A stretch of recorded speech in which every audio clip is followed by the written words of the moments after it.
NetsBoy, so let's hear what he has to say. His name is NetsBoy, he thinks the world is all over when the Nets just can't play. What up, Net fans? NetsBoy's back and bringing you the latest in your Brooklyn Nets news. All right, let's go. Let's dive right in. We've got tons to talk about, tons to discuss. It's been almost 2 months since my last NetsBoy episode, which was right before free agency really got underway. We've got a lot to talk about, a lot of the moves the Nets made. We got to talk about Kyrie Irving, obviously. We got to talk about the expectations for this season, the rotations, all these fun things. So let's dive right in. I really wanted to do an episode, I would say maybe a couple weeks ago, but every time I felt like I was going to do it, I felt like something else came up in the news, whether it was the Nets signed another player or traded another player, or Kyrie Irving saga with his vaccination status, and I was just like, you know what, let me just sit back and wait and see what happens. Well, it's currently Saturday the 16th, and the Nets' first game is this coming Tuesday, and I realized, you know what, I probably should do a NetsBoy episode now because Nets are already done with the preseason. There's no more preseason games. There's no more anything else. It's just figuring out the final roster and playing the first game against the Bucks. So, yeah. So here I am. You know, I was procrastinating. I also was very busy, like always, because NetsBoy is always busy doing what NetsBoy does. So, and then I just kind of dawned on me that it was Saturday, and I only got 3 days to do an episode. So I better do it. So here we are. So let's go. So, like I said, lots to talk about, a lot to address. Hopefully I can keep this video within reasonable length of time, though I have a history of not doing that. But maybe I can change that to start this new basketball season, the 2021-2022 season. So, let's start first with the elephant in the room, the Kyrie Irving saga, the Kyrie Irving drama, the vaccination debacle that is going on. So as you all know, or as most of you probably know, Kyrie Irving is pretty sure the only Net that is not currently vaccinated. And why that matters is because New York City has a mandatory vaccination requirement for any indoor event of a big party. I think it's like greater than 50 people or something. And yeah, so sporting events fit in that category. So basically, Kyrie Irving cannot play in any arena in New York City. Actually, also, I think in San Francisco, because I think they passed it over there as well, and I think in Canada as well. Any place that has this vaccine mandate, Kyrie Irving cannot participate or play in because he is not vaccinated. And so right off the bat, this caused a lot of problems, and everyone was, tons of speculation. Why isn't he vaccinated? Is he against vaccination? Is it political? Is it just Kyrie being Kyrie? What's the reasoning? All these crazy rumors came out, all this stuff. And, Kyrie tried to clear it all up, but really just kind of confused more people. I'm not going to get into the reasonings behind it. I'm not going to get into whether there should be a mandate or not. I will say this. I am fully vaccinated. I've been vaccinated for a long time. I was one of the first people to get it when it became available for everyone. I signed up immediately, but that's me. I do believe Kyrie has the right to make a decision like that. But in this situation, Kyrie needs to understand there's, repercussions to that decision. And in this case, it's not only is he not allowed to play in home games, but Sean Marks and Joe Tsai and Steve Nash, they all sat back and said, you know what?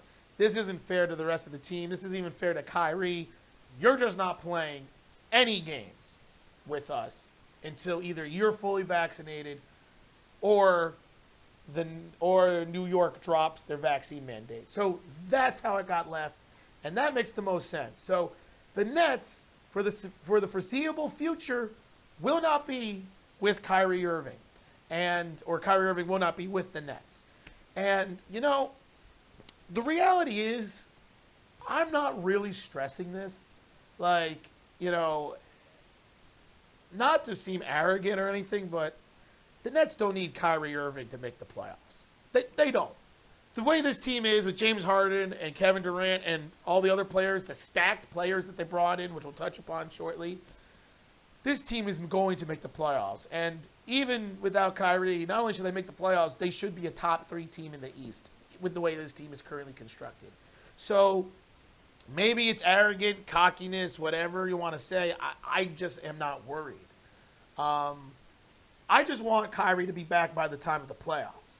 So I'm hoping by March that this gets rectified, whether it's Kyrie gets vaccinated or New York drops the mandate. Hopefully we'll be maybe finally completely done with this virus. Who knows? That seems like a long shot, unfortunately, but maybe by March, you never know.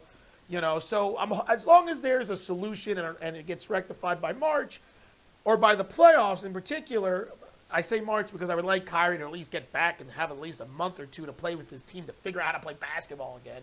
But as long as Kyrie is in top shape and everyone's healthy come playoff time, I'm not sweating it. So, Kyrie, do your thing. Nets, do your thing. Hopefully it gets figured out, and, we'll go from there. But the main focus and the main, sum of everything is that Kyrie will not be playing for the Nets to start the season, and so it's just like he's hurt, basically, or it's just like he's not with the team. He's just not there. So that's an opportunity for other players to step up, which we'll also touch upon later on in the episode of who I think that would be. So that's the Kyrie Irving situation. We'll drop it at that and leave it to the side. Because now we got to talk about some of the signings and moves that the Nets did indeed made over the offseason. Let's start with the trades. DeAndre Jordan, gone. We knew it was going to happen. It was just a matter of time. He got traded to, was it the Pistons? I think it was the Pistons. He got waived, signed with the Lakers. He'll be lucky to crack the rotation there. It's whatever. Nets got some players that they ended up waiving as well. It was just legitimately a salary dump. They just said Nets wanted to get DeAndre Jordan off the books. They did that. They really got nothing in return for it. They just wanted him gone to get off the books. He's gone. So DeAndre Jordan's 2 years with the Nets amounted to just some decent moments. But at the end of the day, we knew this was going to happen. He was out of the rotation. Despite me believing he should have been in the rotation, maybe the Nets would have been able to beat the Bucks. But it is what it is. He's gone. So thank you, DeAndre Jordan, for your time with the Nets. Good luck with the Lakers, though not if the Nets do play the Lakers, then no luck at all.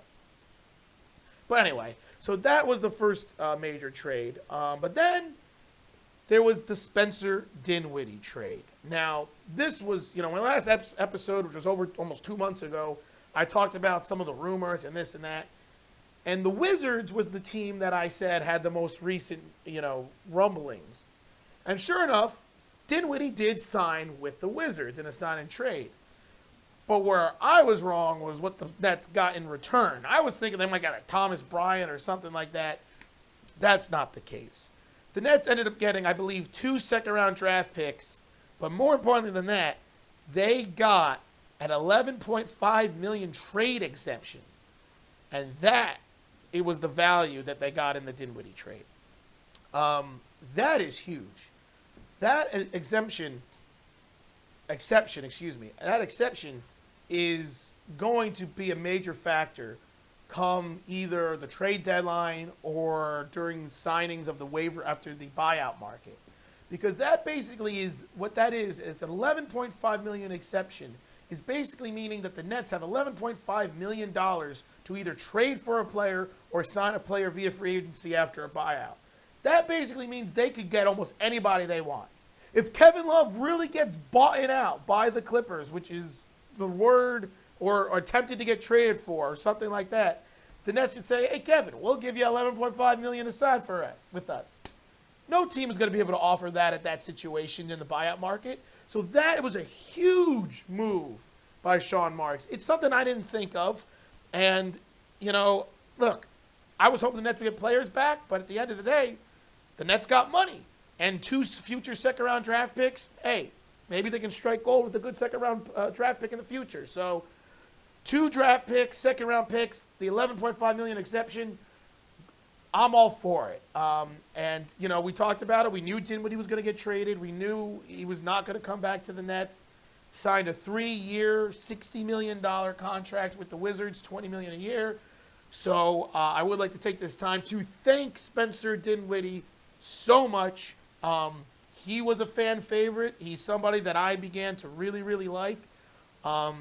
He was part of that fun, grit and grind 41-win Nets team. He was one of the few last players remaining. All that's left is Joe Harris from that team. And so I do want to say thank you, Spencer Dinwiddie, for your time and being the player that you are. I give you a NetsBoy salute. You also gave me probably one of my greatest moments in NetsBoy when Spencer Dinwiddie first came onto the scene, when I just simply said, in the middle of me just rambling on like I always do, I'm just going, and who the hell is Spencer Dinwiddie? Who the hell is Spencer Dinwiddie? And then lo and behold, Spencer Dinwiddie became one of the faces of the Nets and one of my favorite players. So thank you again, Spencer. You gave me that great moment, and good luck to you with the Wizards. Glad you got paid. So Dinwiddie's gone now. So now the Nets made all these moves. Now they got all this cap space, and now it's time for them to go after those free agents. And man, they got some good guys. Let's start first with probably the shock for me, at least for what he is signed for, and probably the biggest free agent, and that is Patty Mills. How long has NetsBoy been talking about that the Nets needed to try to trade or acquire Patty Mills? I think the last 3 years, I'm like, Nets need to try to get Patty Mills. Maybe they could trade this guy for Patty Mills. The Nets should get Patty Mills. Sure enough, the Nets signed Patty Mills, and I am so happy. I mean, this guy is a perfect fit on this team. He's a combo guard. He can play the point guard, the shooting guard. He's a prolific three-shooter. He can score in bunches. He can provide energy. He's a scrappy defensive player. He's a winner. I mean, this is just a great signing, and I was shocked that the Nets were able to get him for the mid-level exception of $5.3 million. I had discussed in my last NetsBoy episode maybe the Nets trying to do a sign and trade with Dinwiddie and the Spurs, because he was a free agent, to try to make that trade, because I thought for sure Patty Mills was going to get at least $10 to $15 million on the market. But Patty wanted to come to the Nets and signed a 5.3 mid-level exception to come to the Nets. And now we finally understand why Jeff Green went to the Nuggets. Because remember, Jeff Green was looking for the mid-level exception, and he signed with the Nuggets. And we're all like, well, why the Nets had the exception? Why can't they sign him? That's because Sean Marks was speaking to Patty Mills, and Patty Mills said, I'll come for the mid-level exception. And I'll tell you this right now, as great as Jeff Green was, I'd rather have Patty Mills right now, because I think he's going to make this Nets team, especially with Kyrie Irving not playing right now. He's going to solidify that backcourt and that offensive firepower. And Patty Mills is single-handedly going to win the Nets in the regular season at least 7 games, because that's the type of player he is. And hopefully in the postseason, 3 or 4 games, because he's just a dynamic player. So love that signing. I can't believe finally the Nets got him. Sorry, my chair just collapsed in. Super excited. This is where I should take the time to edit these videos, but I don't, because I'm lazy. So anyway, lost my train of thought. Oh, no, I'll never keep this under 20 minutes. Anyway, super excited that they got Patty Mills, and I think it's going to be a great fit. All right. Then, the next player the Nets signed, major free agent signing the Nets got, is they brought back LaMarcus Aldridge out of retirement. LaMarcus Aldridge, as we all know, signed and played like 5 games with the Nets after he got bought out with the Spurs, was dealing with some heart issues, some heart complications, decided to retire abruptly, and over the offseason, he just said he had that desire to get back out there. He wanted to compete for a championship. So he went to his cardiologist, he went to his doctors, they rectified the situation, they cleared him. He's been cleared by the Nets doctors, the NBA doctors, 2 of his own personal doctors. They've all said, We got this situation under control. You can go and play professional sports again. And so what did he do? He contacted Sean Marks and the Nets and said, I'm back. Where do I sign? And so the Nets got their big. It's fantastic. DeAndre Jordan's gone. Now they got their big back. LaMarcus Aldridge, we saw how decent he was the few games he did play for the Nets. Look, we already know he's up there in years. I think he's 37, 38. He's not the old LaMarcus Aldridge of the Portland years where he was dropping 21 points and 11 rebounds. But he's going to be a huge player. He can stretch the floor. He can post up. He's a solid rebounder. I think he's a better rebounder than people think. Decent defensive player. So glad he's back, and he's back with the Nets, and he's going to solidify that front court center position. So I love that move. LaMarcus Aldridge back for the Nets. Then the shocking signing, Paul Millsap. I don't think anyone saw this coming. I sure didn't see this coming. Paul Millsap wasn't on my radar. I thought some team was going to sign Paul Millsap. And what happened is he basically fell to the Nets. I know Paul Millsap had a rough last year or two with the Nuggets, and he was no longer that 16-10 player that he was before. But this is still a guy who is an adequate rotational player and can provide toughness and rebounding, and he can stretch the floor, knock down the three-point shot, post up. Like, he's a really solid front court player. And I couldn't believe no team would go near him for some reason. It's kind of weird. And he did say he wanted a big contract, so maybe that's why. But he ended up taking a minimum contract with the Nets. So I guess what just happened is he realized he wasn't going to get paid the money he was hoping to get. So he said, all right, let's just focus on it. My best chance to win a championship, let me come to the Nets. And I think it's great. Like I said, this guy, he's in his twilight years like Aldridge. I think he's 37 as well. But he's still a very decent front court player. He can play the small ball 5, which Steve Nash loves. He can also play the 4. I mentioned he can shoot the three-point shot, post up. He's just a very solid big who can really help this Nets team. Really quality piece for this front court, and I love it. I didn't see it coming, and I love it. So Paul Millsap signed with the Nets. In addition to Millsap for the front court, they also signed James Johnson. Now, James Johnson is more of a tweener, small forward, power forward player. But, of course, we all know Steve Nash is going to play him at the 5 because, why not? He's basically going to take that Jeff Green role that Jeff Green had, kind of that small ball 5, power forward, small forward, athletic player, very good defensive player. That's what he's known for, his defense. He's not really nearly as good of a three-point shooter as Jeff Green was, though he is capable of making the three-point shot. It's not really his main strength. He's more about rebounding, athleticism, defense, and energy plays. But he's just that guy that makes all the small plays. He's the guy that you want on a championship team because he's going to do the dirty work, and he's just going to help your team win. And so I love that signing as well. It kind of makes the front court really congested. I mean, you're looking at Blake Griffin, Paul Millsap, LaMarcus Aldridge, Nicholas Claxton, and James Johnson, all who are capable of playing the 5, and even Kevin Durant. So you've got 6 players, and that's not even talking about Day'Ron Sharpe, who's also on this team who the Nets drafted. So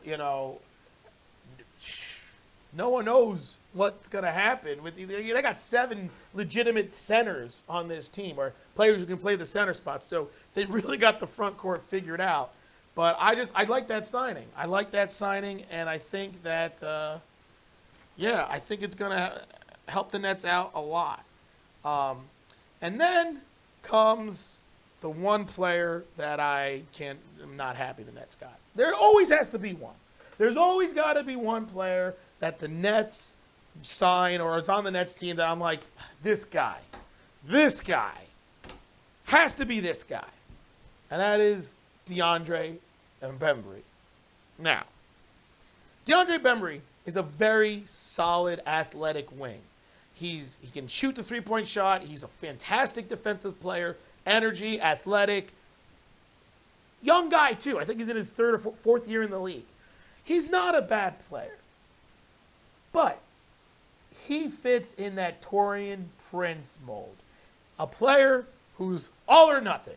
He's either going to be 6 for 8, 5 for 5 from 3, and look amazing one game, and then be 1 for 9 the next game and be completely useless.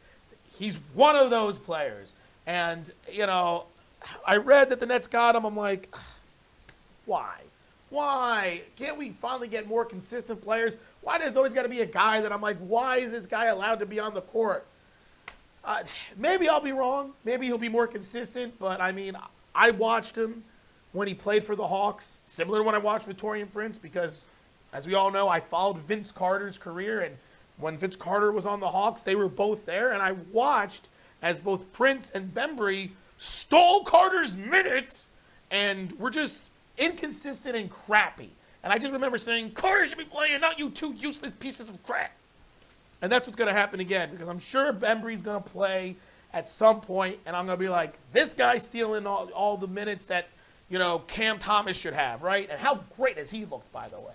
So, anyway, always got to be one player. But he is a good defensive player, and he can shoot the three, and he is athletic. He can help this team. I just don't really feel he's necessary, and I just think that he's going to be the guy that I yell at the most this season. Just saying. But then, other than that, those were all the signings. You know, in the last episode, we talked about the trade for Javon Carter. So I really like that. And then we talked about Sharp, and then Cam Thomas. I'm telling you, this kid, he's impressive, man. He's impressive. After his performance in the Summer League, I'm like, I wonder what this kid's going to do in the preseason. And sure enough, man, big shot after big shot. I mean, look, he's a turnover machine, and he's a little bit of a nightmare with his shot selection. Like, he's the definition of the no, yeah player, because he takes so many dumb shots, but he's got that killer mentality. And I think, you know, in a year or two, I think Cam Thomas is going to be one of the better players on the Nets. A matter of fact, NetsBoy's bold prediction for the year. By the All-Star break, Cam Thomas will be a regular rotational player on this Nets team. Calling it. This is me calling it. Cam Thomas will be a rotational player on this Nets rotation come the All-Star break for two reasons. First and foremost, the Nets don't have a lot of backcourt depth. And so he can easily crack the rotation, whether there's an injury or resting. And then the other reason is because Kyrie Irving's not going to play. Until Kyrie Irving comes back, there's a huge void there at the shooting guard position. And I know, you know, Bruce Brown, you know, Joe Harris, Javon Carter, those are Patty Mills. Those are the guys that are going to be there. But then you got James Harden and then Cam Thomas. And I think Cam Thomas is going to get a chance. Oh, and Bembry, you know, he's a wing player too. But I think Thomas is going to get a chance at some point, and I think he's going to do really well. Plus, he provides that scoring punch that the Nets are not going to have without Kyrie Irving. Not that they really need a lot of more scoring with James Harden and Durant and everyone else, but that's my bold prediction. Cam Thomas will be a rotational player come the All-Star break, and he's going to get off, and he's going to be very impressive, and he's going to help this Nets team. And who knows? Who knows? Because Durant's the only one who signed the extension.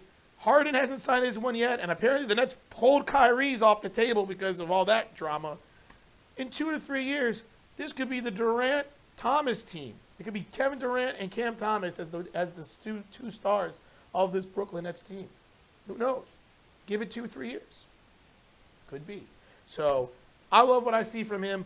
I just love this team. I really do. Other than Bembry, you know, there's not one player other than Bembry that I would say was a bad move by Sean Marks. And they got everyone who I wanted. The only other player that was available who I thought the Nets should have gone after was J.J. Redick, who ended up retiring anyway because of injury and because he just said it's time. So excuse me. So once J.J. Redick retired, they got Patty Mills, which I wanted. They brought back LaMarcus Aldridge, which I wanted. They got more front court depth with Paul Millsap.